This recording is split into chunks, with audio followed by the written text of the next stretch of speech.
The soft glow of candles flickered over the circle of women seated in the small room at the back of the church. It was 7 o'clock on an ordinary Tuesday evening, and Anna never imagined that prayer meeting would change her life forever. She trusted. She opened her heart. And that's exactly what destroyed her. What you're about to discover will make you rethink every word you've ever shared in confidence. Because not all smiles are genuine, and not all prayers are pure. Anna was 32 years old when she finally found the courage to seek help. For months she'd been carrying a secret burden, a silent pain that suffocated her from within. Her marriage was falling apart. Arguments with her husband had turned violent, and she lived in fear inside her own home. But at church everything seemed different. There she found peace. There she felt welcomed. And when the sisters in the prayer group invited her to share her troubles, Anna thought she'd finally found a safe place. The prayer circle was made up of women she'd known for years. There was Marcia, the deacon's wife, always elegant and attentive. Clarice, the worship leader, with her sweet voice and comforting words. Sylvia, the Sunday school teacher, who always seemed to have a verse ready for every situation. And 3 other women who'd been attending the church since before Anna arrived. They all seemed genuine. They all promised absolute confidentiality. They all swore that what was said there would stay only between them and God. At the first meeting, Anna just listened. She heard the other women share financial problems, difficulties with children, small daily frustrations. Nothing too deep. Nothing that truly exposed the soul. But there was something about the atmosphere, the way they embraced at the end, the way they prayed for one another, that made Anna feel she could trust. At the second meeting, she began to open up. She talked about the fights at home, about how lonely she felt, about how her husband had changed after losing his job. The women surrounded her with hugs and words of comfort. Marcia held her hands and said she wasn't alone. Clarice prayed fervently, asking God to restore that home. Sylvia quoted passages about forgiveness and patience. Anna left there with a lighter heart, feeling she finally had a support network. But it was at the third meeting that Anna made the mistake that would change everything. That night, she revealed her most painful secret. Through tears, she told them her husband didn't just yell, but had raised his hand against her twice. She told them about the suspicious messages she'd found on his phone. She told them she was thinking about separation, but was afraid of the community's judgment, afraid she couldn't support her daughter alone, afraid of being seen as the woman who gave up on her marriage. The sisters wrapped her in even more intense prayers that night. They promised to intercede for her daily. They promised to keep everything in absolute confidence. And Anna believed them. The first sign that something was wrong came 2 weeks later. Anna was at the supermarket when she ran into an acquaintance from church, someone who had never participated in the prayer circle. The woman approached with a pitying look and said in a low voice that she was praying for her and her husband, that she knew times were tough for the couple. Anna felt her stomach turn. How did that woman know anything? In the following days, the looks began to change. At Sunday service, some people watched her with a mixture of pity and curiosity. Others looked away when she passed. Conversations were interrupted when she approached. And then came the first direct comment. An older lady, whom Anna barely knew, approached after service and whispered that she should be more patient with her husband, that men go through difficult phases and that a virtuous wife knows how to wait and forgive. Anna felt her blood run cold. How did that woman know such intimate details? She had only shared that with the prayer circle, with the sisters who swore confidentiality. But the true extent of the betrayal was still to come. The pastor asked to speak with her privately. In the pastoral office, he explained, with a paternal tone that tried to disguise the judgment, that he'd been informed about her marital problems.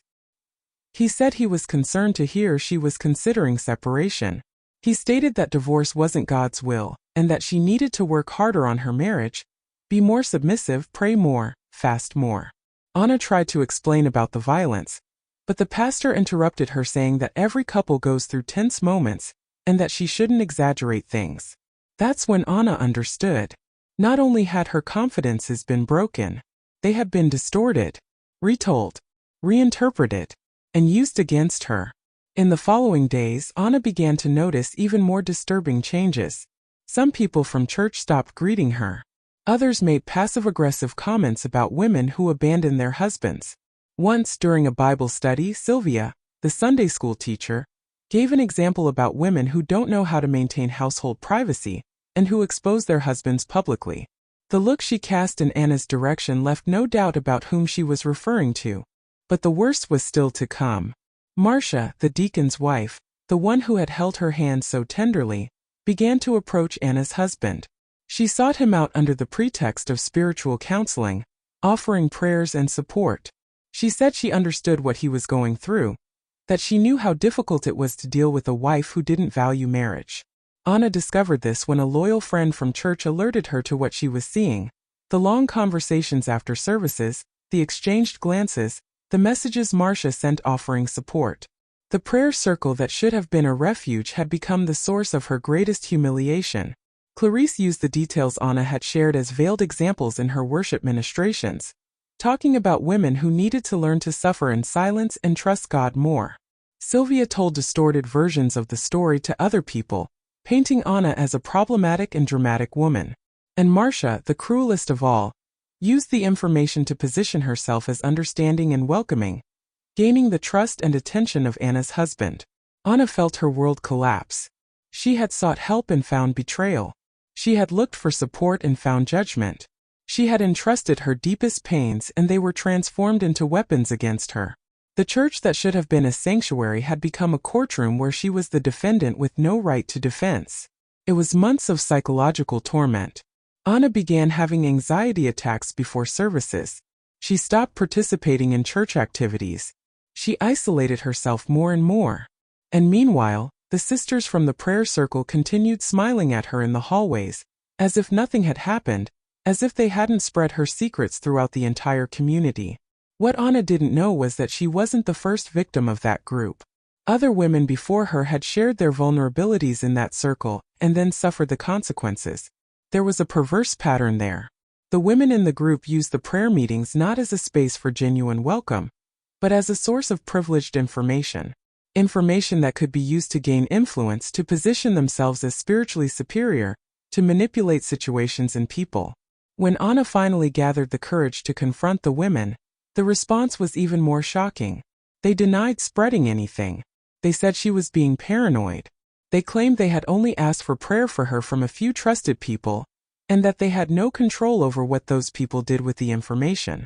Marcia even said that Anna should be grateful they had alerted the pastor about the situation, because it was their spiritual responsibility to look after her marriage. It was at that moment that Anna realized something fundamental. Those women saw nothing wrong with what they had done. For them, breaking trust, spreading secrets, and using personal information against those who confided it was justifiable, if done under the pretext of spiritual concern or pastoral care. The hypocrisy was so deeply rooted that they truly believed they were doing the right thing. The situation culminated one Sunday morning. Anna arrived at church and realized her name was being discussed openly by a group of women in the parking lot. When they saw her, they fell into awkward silence. One of them, with a fake smile, said they were just praying for her. Anna felt something break inside her. In that instant, she made a decision. She turned around and left. Left the church. Left that toxic community. And decided she would never again allow anyone to use her vulnerability as a weapon. The following months were of difficult healing. Anna had to rebuild her trust in people. She had to process the pain of betrayal not just from her husband, but from women she considered sisters in faith. She had to learn to distinguish between genuine spirituality and manipulation disguised as religious zeal. And she had to find strength to move forward, knowing her story was being told in a distorted way by those who should have protected her. Today, Anna is rebuilt. She left the abusive marriage. She found a new community, smaller, more transparent, where accountability is real and not just a nice word. But the scars from that experience remain. And the most important lesson she learned was this: not every space that calls itself sacred is safe. Not every person who prays is trustworthy. And not every circle that promises confidentiality keeps that promise. Anna's story is not unique.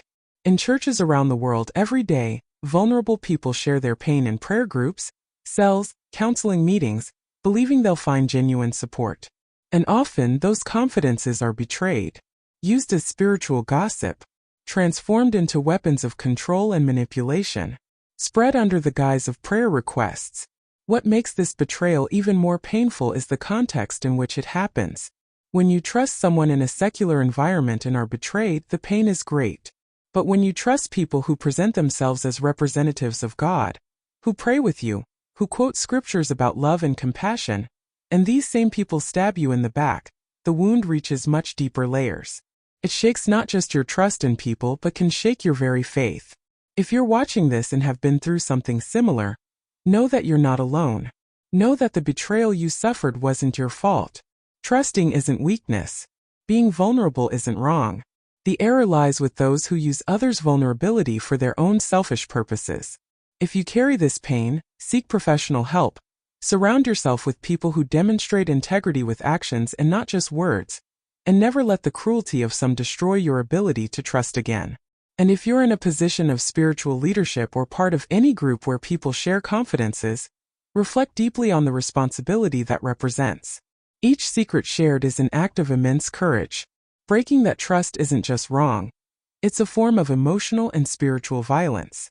True character isn't revealed in what you do when everyone is watching, but in what you do with information that no one else knows.